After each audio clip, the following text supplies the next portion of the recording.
This is Jana London, founder of the Natural Women's Council. In this 15-minute video, I'm going to share with you some child safeguarding concerns that I have as a mother and that the Natural Women's Council have. These came from a in-service that was delivered on a DCU course to SPHE teachers. Let's jump in and have a look at some of the information that we have a concern with, and the email correspondence, and the child school books that your child will be learning from. Class contracts. Are your children being asked to keep secrets from parents? Let's have a look. So today we're going to talk about the NCCA guidance to teachers, issues escalated to EJA and the response from EJA, who did the in-service teaching at the DCU course. And we're going to look at class contract examples from the children's SPHE books and what you can do if you have concerns. So who are the NCCA? They are the National Council for Curriculum and Assessment. So they work with teachers, parents, professionals to develop research-informed curriculum and assessment. What we have observed over the last couple of years is that the NCCA actually sideline parents. They don't involve parents or invite parents to consultations when it comes to designing the curriculum, particularly the SPHE curriculum for junior cycle, senior cycle, and primary school. It looks like from what we have seen is that the people selected on the committee to design the curriculum are a very careful selection of a random sample. So the NCCA, what is the guidance to teachers? This can be found on curriculumonline.ie, and this talks about myself as an SPHE teacher, what makes an inclusive SPHE classroom. The NCCA directs the teacher to agree clear ground rules, classroom contract, and establish an atmosphere that allows students to have honest discussions, be listened to respectfully, and be open to hearing opinions and experiences that might be different to their own. I don't think any one of us would disagree that it's important to have honest, respectful conversations, but it's the classroom contract that we have a concern with. One point I will make on this about being respectful to views that are different to their own. We have had parents contact us whereby their children expressed views such as there are only two sexes, or views that you can't change sex. Those views were actually not respected in the classroom. So the question I would have for the NCCA is, when it comes to respecting views, is it respecting views of critically thinking children who believe in biology, not ideology, or is it just respecting the views that come from the NCCA and Department of Education? The NCCA also gave this guidance to teachers on what makes a safe SPHE and RSE classroom. It talks about confidentiality, and it states here that what is said in the class or group stays in the group, and this is true for the teacher too. So who are EJA? EJA is a new support service for teachers and school leaders. It's publicly funded with funds allocated from the Department of Education, and they've just been in existence since September 1st, 2023. They were formed from the integration of 4 existing support services. So how does EJA fit into the SPHE program?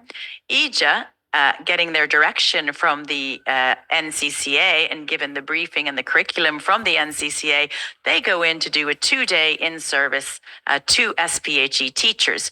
They recently did this 2-day in-service to teachers on an SPHE course that was a year-long course at DCU. And if you go onto the EJA website, you can learn more about who they are and what they do. And this man here is the managing director of EJA, Dr. Parig Kirk. So Dr. Kirk, we sent him an email following some concerns that were raised to us by a teacher who went through the EJA in-service. The concern is here in the red box, and it relates to class rules and a confidentiality agreement. The EJA presenter reportedly advised faculty of the importance of the teacher developing a class contract with the students to ensure that issues discussed during SPHE would remain confidential and not be discussed by the students elsewhere.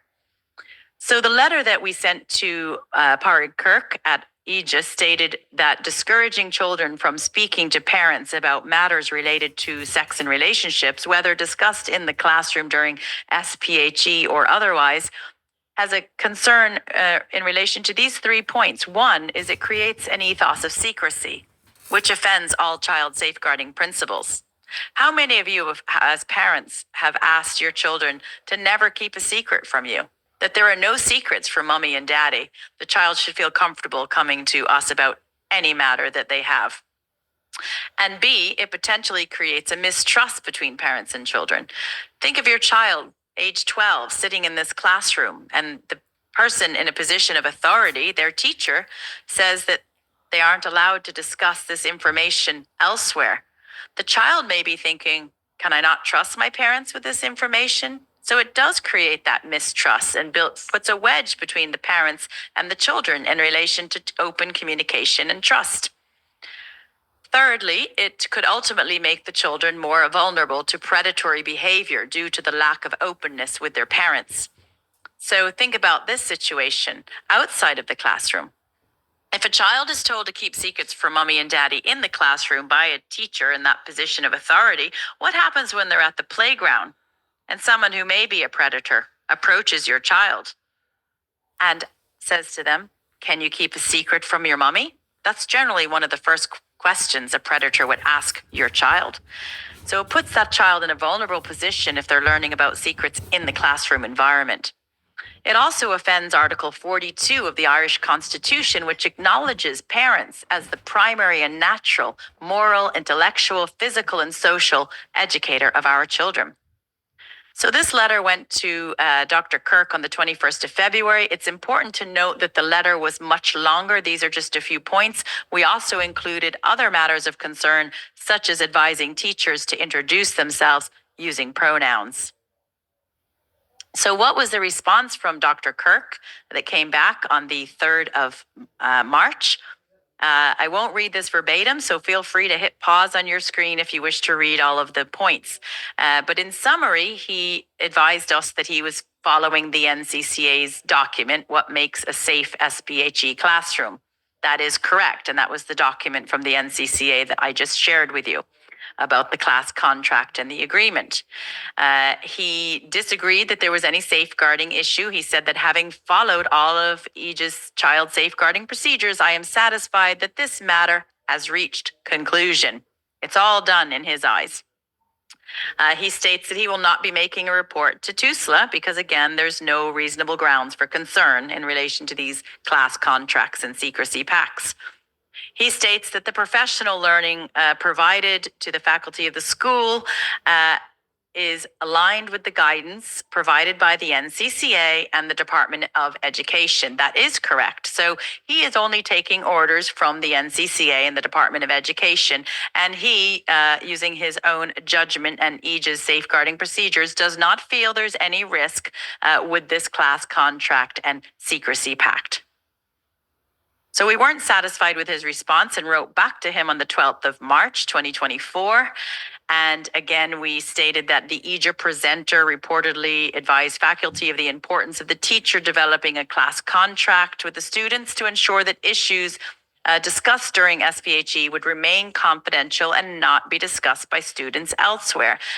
We stated that we believe class contracts, whether expressly agreed with the students or implied, are useful in maintaining levels of behavior and decorum. But the concern is when there's the condition of the class contract that what is discussed is confidential and not to be discussed elsewhere, such as at home with the parents.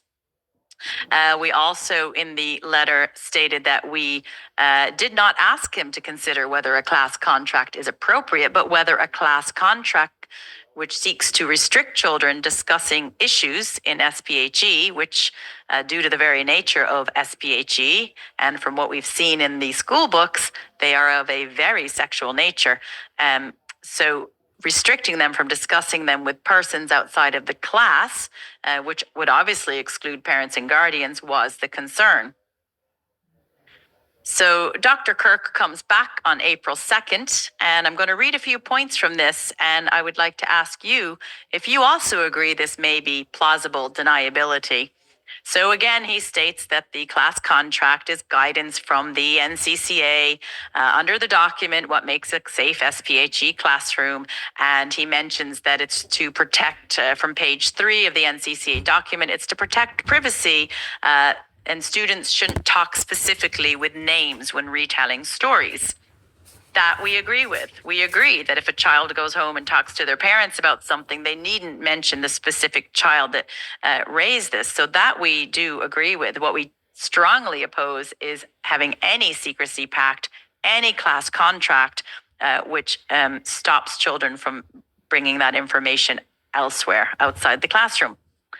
He does state that the guidance, in his view, does not suggest a contract that would restrict students from discussing issues raised in SPHE with persons outside of the class. Rather, that if they are discussing it, they do it in a way that respects the privacy of their peers. He is satisfied that guidance offered by the EJA SPHE team has not suggested that students be discouraged from sharing what they're learning with parents or guardians.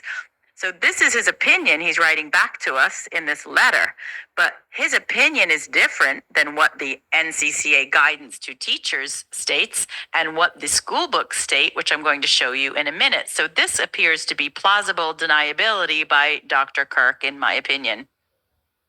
Let's have a look inside your children's school books. So here it's important to look at the picture on the bottom right. It's a locker, and it's also a phone locked away.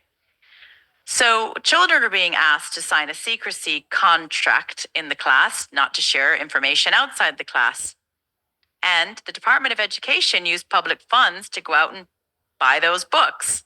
And the books may stay in that locker locked away. The books may not make it home.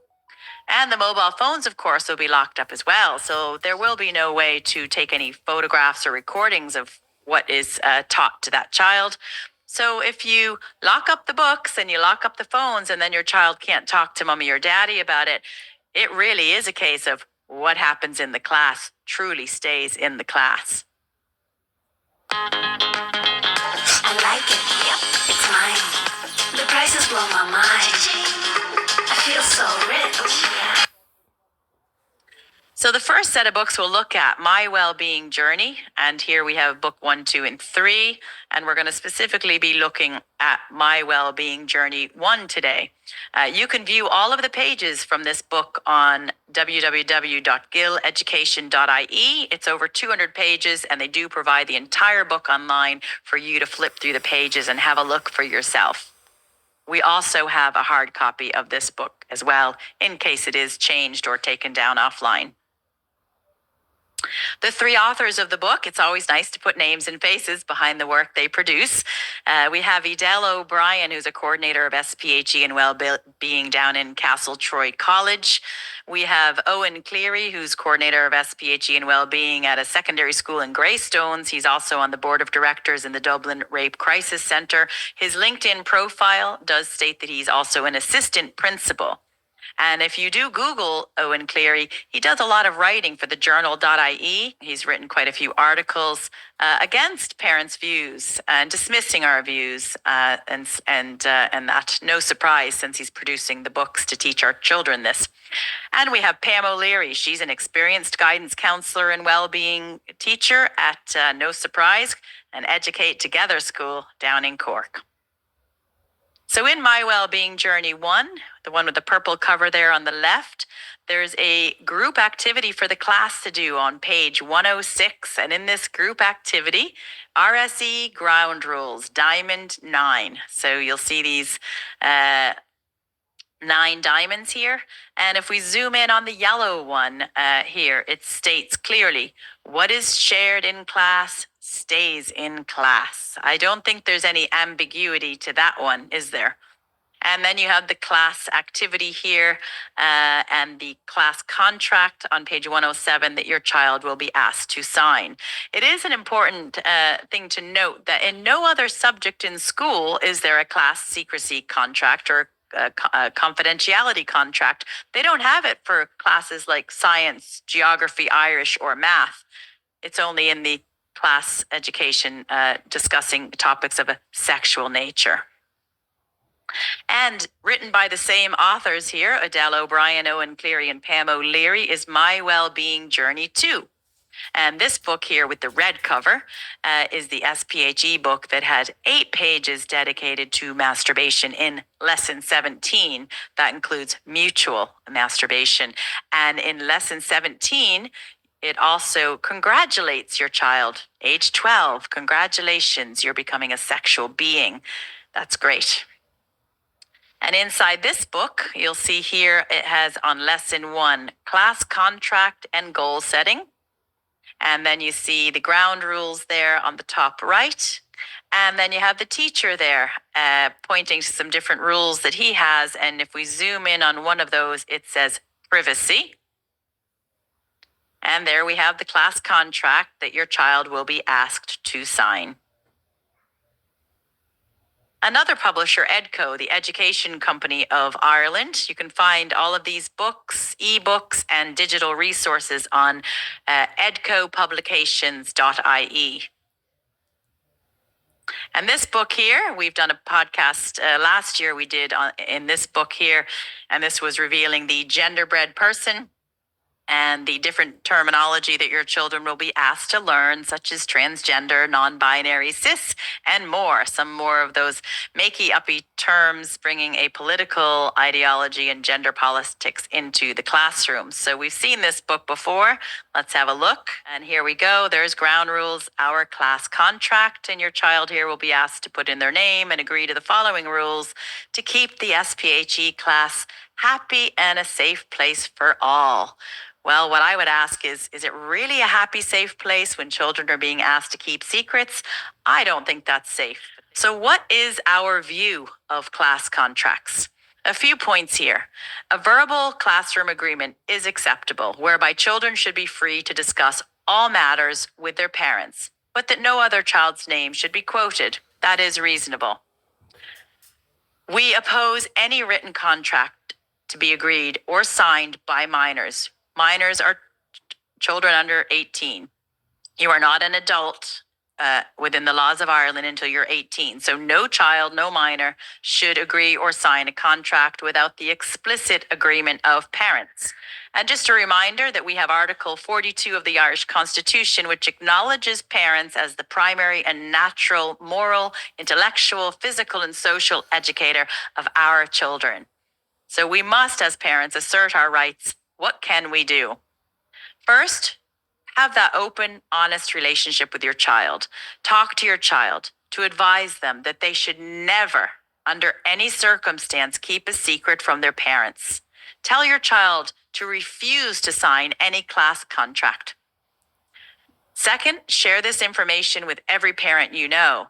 Remember the locker, that's where the books will likely stay. So most parents won't even know this is happening. So please do share it with everyone you know. And request that you see all of your children's school books. Any responsible, caring, involved parent should want to see what their child is learning so they can support them in their educational journey. So it's only reasonable that we should ask to see all of the books that our children are using in the classroom.